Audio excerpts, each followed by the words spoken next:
વલસાડ જિલ્લાના ડુંગરા વિસ્તારમાં આવેલ હરિયા પાર્કમાંથી ચાલતા આંતરરાષ્ટ્રીય ફેક કોલ સેન્ટર કૌભાંડમાં વલસાડ એસઓજીને વધુ એક મોટી સફળતા મળી છે.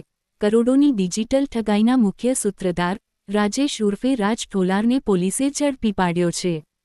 પોલીસ તપાસમાં સામે આવ્યું છે કે આરોપી અને તેની ગેંગ કેનેડિયન નાગરિકોને ફોન કરીને પોતાને સીએસઆઈએસ અને આરસીએમપી જેવા સરકારી વિભાગના અધિકારી તરીકે ઓળખાવતી હતી. નાગરિકોને કાનૂની કાર્યવાહી અને ધરપકડની ધમકી આપી ડરાવવામાં આવતા હતા.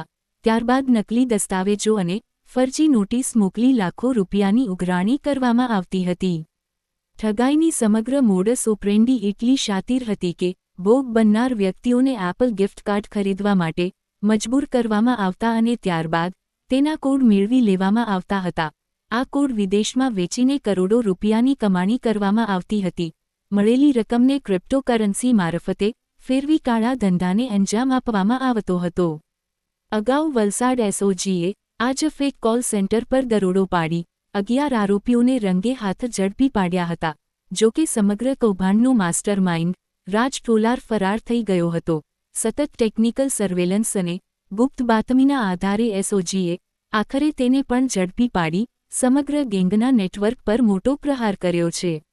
વિદેશીઓને ડરાવી ધમકાવી કરોડોની ડિજિટલ લૂંટ ચલાવતો આ શાતિર ઠગ હવે કાયદાના પાંજરે પૂરાયો છે. પોલીસે આરોપીની વધુ પૂછપરછ શરૂ કરી છે અને આ કૌભાંડમાં હજુ અન્ય કેટલા લોકો સંડોવાયેલા છે તે દિશામાં તપાસનો ધમધમાટ શરૂ કર્યો છે.